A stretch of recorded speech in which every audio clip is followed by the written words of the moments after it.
దేవుని నామానికి మహిమ కలుగును గాక. హల్లెలూయా. నేడు మనం ధ్యానించబోచున్నటువంటి లేఖన భాగము సామెతల గ్రంథము 13వ అధ్యాయము 1-5 వచనములు ధ్యానం చేద్దాం.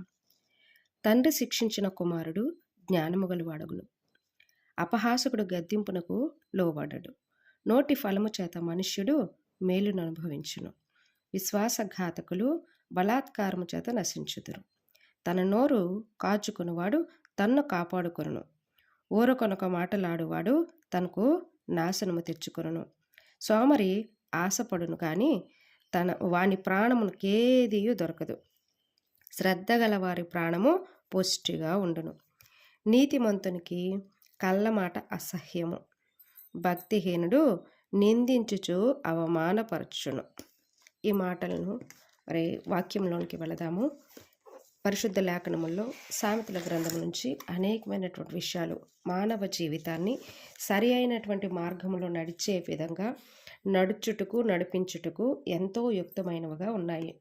మరి జ్ఞాని అయినటువంటి దేవుని యొక్క జ్ఞానము కలిగినటువంటి సొలొమోను గారు ఆయన జీవితంలో అనుభవించిన, ఆయన జీవితంలో చవి చూసిన విషయాలను మానవ జీవితంలో మనిషి ఎట్టి రీతిగా జీవిస్తే దేవునికి దగ్గరగా ఉంటాడు, దేవునికి ఇష్టడుగా ఉంటాడు అన్నటువంటి విషయాన్ని ఆయన అనుభవించి మనతో షేర్ చేసుకుంటున్నటువంటి విషయాలు ఇవి. కాబట్టి వాక్యంలోనికి వెళ్తే ఈ 5 వచనాలు మనకు ఏమి బోధిస్తున్నాయో నేర్చుకుందాము. ముందుగా జ్ఞానవంతుడు దేవుని మాట వింటాడు అన్నటువంటి విషయం ఇక్కడ మనకి క్లుప్తంగా కనిపిస్తుంది. మూర్ఖుడు తన ఇష్టానికే ఏది పడితే అది చేస్తూ ఉంటాడు. అలాగే ఈ రోజుల్లో జనాభా పెరిగింది కానీ దేవుని మాట వినే మనస్సు తగ్గుతుంది అన్నటువంటి విషయం మనకి కనిపిస్తూనే ఉంది. ఎందుకంటే సోషల్ మీడియా ప్రభావం ఒకటి, అహంకారము అనేటువంటి తత్వం ఒకటి, స్వార్థం ఒకటి, తప్పుడు బోధలు, కోపము, అబద్ధం ఇవి చాలా మందిని దేవునికి దూరం చేస్తున్నాయి. కావున సామెతల ధ్యానంలో మనల్ని మనము సరి చేసుకుందాం. మనం ఎలాంటి పరిస్థితుల్లో ఉన్నామో ఒకసారి జ్ఞాపకం చేసుకోవడానికి మనం ఎక్కడైతే తప్పిపోయామన్నటువంటి విషయాలను వాక్యముతో అనుసంధానం చేసుకుంటూ ముందుకు వెళదాం. వచనము 1వ వచనంలో చూసుకున్నట్లయితే దేవుడు మనల్ని ఎంతో ప్రేమిస్తున్నాడు. అందుకే వాక్యము ద్వారా, ఆత్మ ద్వారా, ఆత్మీయ నాయకుల ద్వారా మనల్ని సరిచేస్తూ ఉన్నాడు. నేటి రోజుల్లో చాలామంది గద్దింపుని ద్వేషిస్తున్నారు. నువ్వేంటి నాకు చెప్పడము, నువ్వెంత, నీ బ్రతికెంత అనేలాగా మాట్లాడుతున్నారు. అయితే ఆ గర్వము అనేది కొంతమందికి లేదా చాలా వరకు ఉంటుంది. ఆ గర్వం అనేది, ఆ గర్వము పతనానికి దారితీస్తుంది. మనిషి యొక్క జీవితము పతనానికి దారితీస్తుంది. ఎప్పుడు కూడా వాక్యం ద్వారా నేర్చుకోవాల్సినటువంటి విషయాలు, పెద్దలు చెబుతున్నటువంటి విషయాలను మనస్సు పెట్టాలి. వారెందుకు చెబుతున్నారు? ఒక తలనెరిసినటువంటి వృద్ధులు మరి మంచి విషయాలు మనతో బోధిస్తున్నారు లేదా చెబుతున్నారు అని అంటే వారి జీవితంలో మరి వారు ఎదుర్కొన్నటువంటి ఒడుదుడుకుల మధ్యలో నుండి జాగ్రత్తలు నేర్పిస్తూ ఉంటారు. అది గ్రహించరు. ముసలివాళ్లే కదా అని తీసి పడేస్తారనమాట. కాదు, వాళ్ళకి ఒక 80 ఏళ్ళు 90 ఏళ్ళు వచ్చాయంట, ఆ 90 ఏళ్ళ అనుభవం వాళ్ళ దగ్గర ఉంది. అలాగే మనకు దేవుని యొక్క వాక్యము ఏదైతే బోధించడం జరుగుతుందో, ఏ మాటలైతే మనం పాటించాలని చెబుతున్నాయో ఆ మాటల్ని మనము పాటించాలి. దేవుని యొక్క మాటలు ఎప్పుడు కూడా వినేవారుగానే ఉండాలి. కానీ దేవుడు యొక్క వాక్యము బోధనలో పరిశుద్ధాత్మ దేవుడు మరి గద్దించినప్పుడు కొంతమంది సంఘాలు మానేస్తారు, సంఘాలను వదిలేస్తారనమాట. వారికి నచ్చినటువంటి సంఘాలకి వెళ్ళిపోతూ ఉంటారు.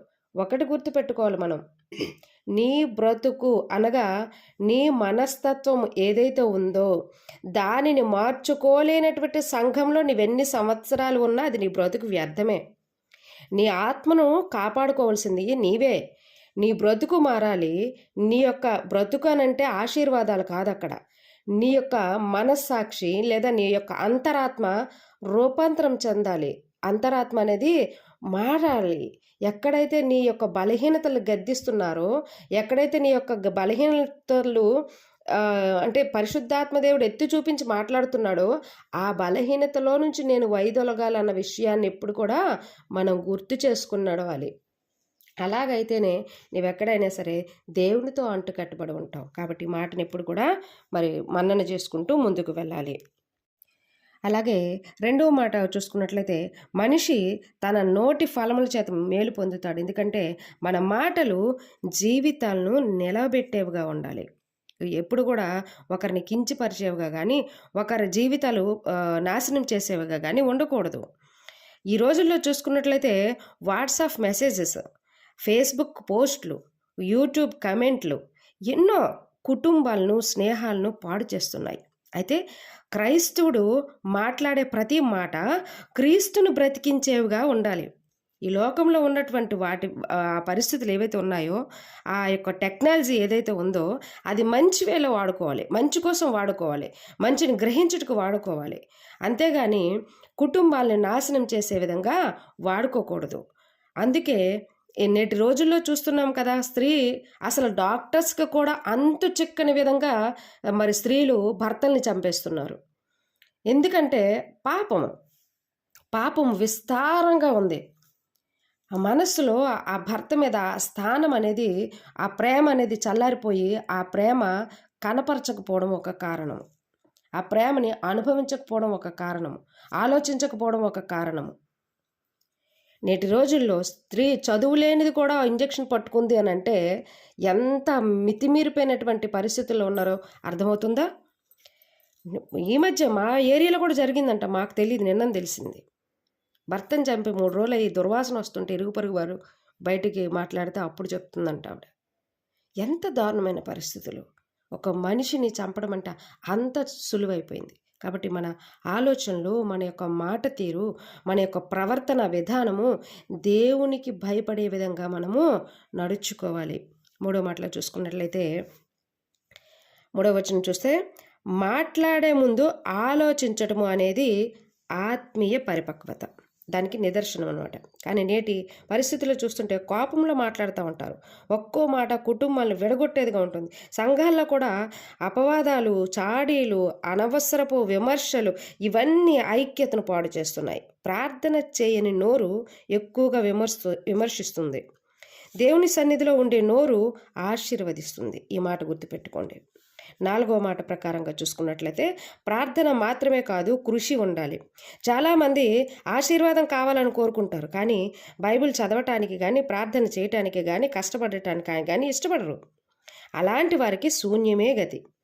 దేవుడు విశ్వాసంతో పనిచేసే వారిని ఆశీర్వదిస్తాడు, సోమరిపోతులను కాదు. 5వ వచనం ప్రకారంగా చూసుకున్నట్లయితే, నిజాయితీ అనేది క్రైస్తవుని యొక్క గుర్తు. దేవుడు పరిశుద్ధుడు కావున మనము కూడా అలానే పరిశుద్ధంగా ఉండాలి. కానీ నేడు ఎలా ఉంటుంది? అబద్ధాలు ఆడుతూ ఉంటారు కదా. వ్యాపారంలో మోసం. అసలు లాభం లేని వ్యాపారాలు ఏవైనా ఉన్నాయా? లాభం లేకుండా చేస్తారా టైంపాస్కి ఎవరైనా? అదనమాట. అధికమైనటువంటి లాభాపేక్ష కలిగినటువంటి వారు అబద్ధాలు ఆడుతూ ఉంటారు. నకిలీ సాక్ష్యాలు, అలాగే తప్పుడు సమాచారాలు, ఇవన్నీ కామన్ అయిపోయాయి ఈ రోజుల్లో. కానీ దేవుని యొక్క పిల్లలు ఎప్పుడూ సత్యాన్ని విడిచిపెట్టకూడదు. సంఘానికి రావటము పరిశుద్ధత కాదు. ఇంట్లో, ఉద్యోగంలో, వ్యాపారంలో కూడా నిజాయితీగా జీవించటమే నిజమైనటువంటి క్రైస్తవ జీవితం. అందుకే మనం ఏం చేయాలి? వాక్యం ద్వారా నేర్చుకున్నటువంటి మాటలను బట్టి గద్దింపుని వినాలి. అది పెద్దల గద్దింపు అవ్వచ్చు, వాక్యం దేవుని యొక్క గద్దింపు అవ్వచ్చు, నీ తల్లి గద్దింపు అవ్వచ్చు, నీ తండ్రి గద్దింపు అవ్వచ్చు, వినాలి. అలాగే మాట అదుపులో ఉంచుకోవాలి. అలాగే మూడవ మాటగా, ఎదుటి వ్యక్తి పట్ల ఆశీర్వాదాల మన నోటి నుండి రావాలి, శాపవచనాలు రాకూడదు. 4వ మాటగా, సోమరితనం విడిచిపెట్టాలి. దేవుడు ఏదో ఒక తలాంతి ఇచ్చి ఉంటాడు, ఏదో ఒక సామర్థ్యం నీలో పెట్టి ఉంటాడు. ఆ సామర్థ్యాన్ని వెలికితే నీకు ఈజీగా చేయగలిగింది, నీకు ఇష్టంగా చేయగలిగింది, చాలా సులువుగా చేయగలిగింది ఏదో ఒకటి ఉంటుంది. దాని మీద కృషి చేయి, షైన్ అవుతావు. 5వ మాటగా, అబద్ధాన్ని ద్వేషించి సత్యం వైపు నడవాలి.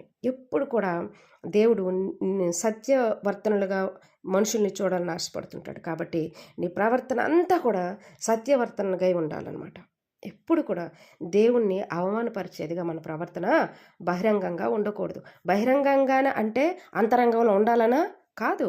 అంతరంగం శుద్ధి చేయబడాలి. బాహ్య క్రియలు పరిశుద్ధత కలిగి ఉండాలి. ప్రార్థన చేద్దాం. మన బలహీనతలన్నీ విడిచిపెట్టుకొని దేవుని సన్నిధిలో మోకరిద్దాం.